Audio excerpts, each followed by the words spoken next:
नमस्कार, सुस्वागतम, वेलकम, अभिनंदन। दोस्तों, आज के इस वीडियो में हम बात करने वाले हैं कैसे काम करते हैं रत्न।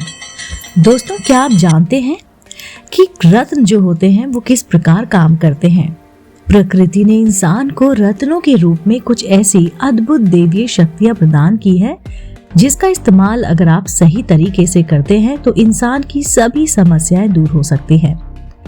अगर ज्योतिष विज्ञान के अनुसार उचित रत्न विधि पूर्वक धारण किया जाए तो धारणकर्ता अपने जीवन के सभी कष्टों से मुक्ति पा सकता है और जीवन के हर क्षेत्र में मनोवांछित सफलताएं भी प्राप्त कर सकता है।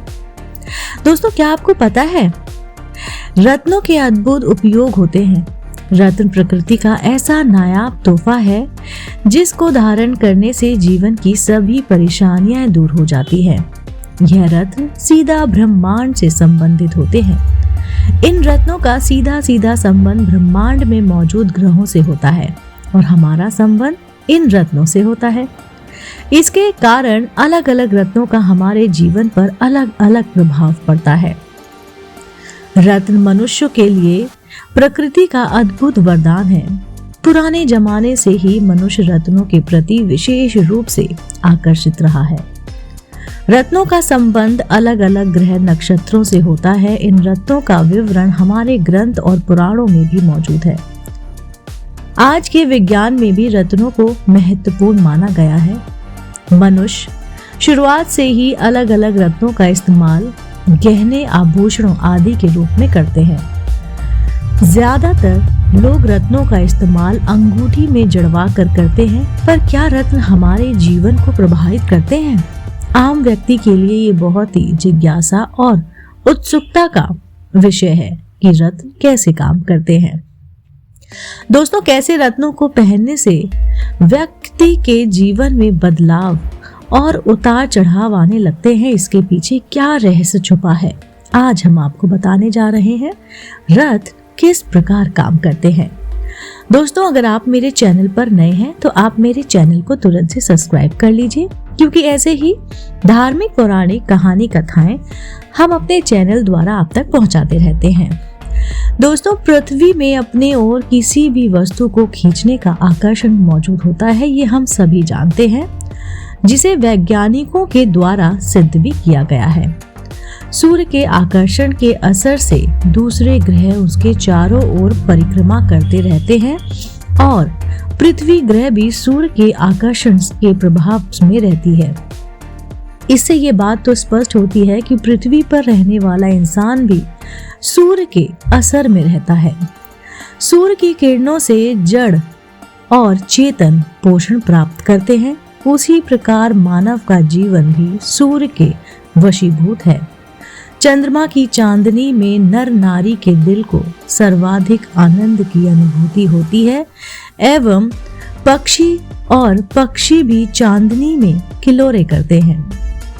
चंद्रमा के 3 आकर्षण प्रभाव से समुद्र में ज्वार भाटा आता है। चंद्रमा जिस तरह समुद्र के पानी में हलचल मचा देता है, उसी तरह मानव जीवन के रुधिर संचालन में अपना प्रभाव भी निश्चित करता है। चंद्रमा जब भी विद्यमान रहता है उसी समय वर्षा शुरू होती है। चंद्रकला के प्रभाव के कारण फाइलेरिया नाम की बीमारी बढ़ती है और घटती है। दोस्तों, सूरज की किरणों में अलग अलग ग्रहों से जुड़ी रश्मि के प्रकाश से इंद्रधनुष में साफ दृष्टिगोचर होता है। पुराणों में लिखा है कि 7 ग्रहों में इन 7 ज्योतिर्मय पिंडों की उपस्थिति मौजूद होती है।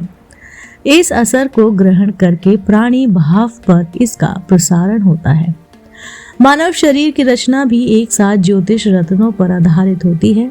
इन्हीं ज्योतिषी उपेक्षित मात्रा की न्यून अधिकतम में इंसान को स्वास्थ्य संबंधी लाभ नहीं मिलता है। दोस्तों, क्या आप जानते हैं कि प्रकृति वन औषधियां क्या क्या हैं? जैसे कि प्रकृति से प्रत्येक जलवायु में पैदा होने वाली वन औषधियां ग्रह नक्षत्र के असर से पोषित होती हैं।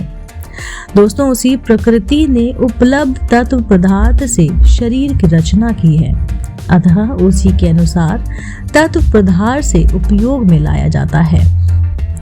दोस्तों कहा तो ये भी जाता है, जिस शरीर का रोगग्रस्त हिस्सा पूरी तरह से ठीक हो जाता है, रत्न धारण विधि विधान का एक अंग होता है। जिसमें व्यक्ति का जन्म होता है, जिस ग्रह विशेष की रश्मि का प्रभाव व्यक्ति पर ज्यादा होता है, जातक के स्वभाव और रंग रूप की रचना जैसी ही हो जाती है।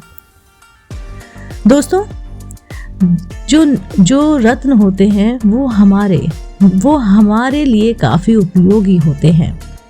ग्रहों के विशिष्ट गुण और विशिष्ट रत्न क्या हैं? अलग अलग ग्रहों में और ग्रहों के अपने विशिष्ट गुण होते हैं और साथ ही साथ इसके विशिष्ट रत्न भी होते हैं। यही रत्न पहनने पर अलग अलग ग्रहों के प्रभाव को कम और ज्यादा किया जा सकता है, जिसका असर हमारे जीवन में बदलाव लाने में सक्षम होता है। यह भी कहा जा सकता है कि रत्नों में निश्चित रूप से आकर्षण और खिंचाव होता है, जो ग्रहों के संपर्क में रहते हैं। उंगली और अंगूठी उंगली की जड़ में धारण की जाती है।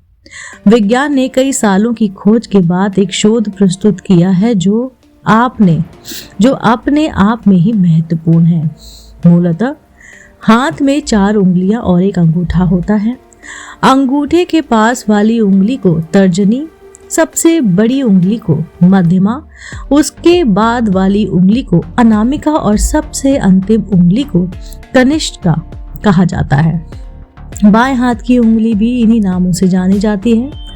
अमेरिका के हार्वर्ड यूनिवर्सिटी से इस संबंध में एक शोध प्रस्तुत किया गया था।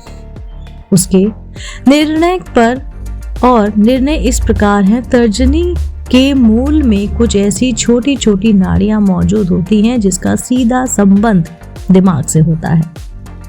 दोस्तों आज के लिए इतना ही। उम्मीद करती हूँ आपको ये जानकारी जरूर पसंद आई होगी। ऐसे ही धार्मिक पौराणिक कहानी, कथाएं, व्रत, पूजा विधि सुनने, जानने, देखने के लिए जुड़े रहिए आप अपने पसंदीदा YouTube चैनल से। मैं फिर से उपस्थित होती हूँ, तब तक के लिए नमस्कार।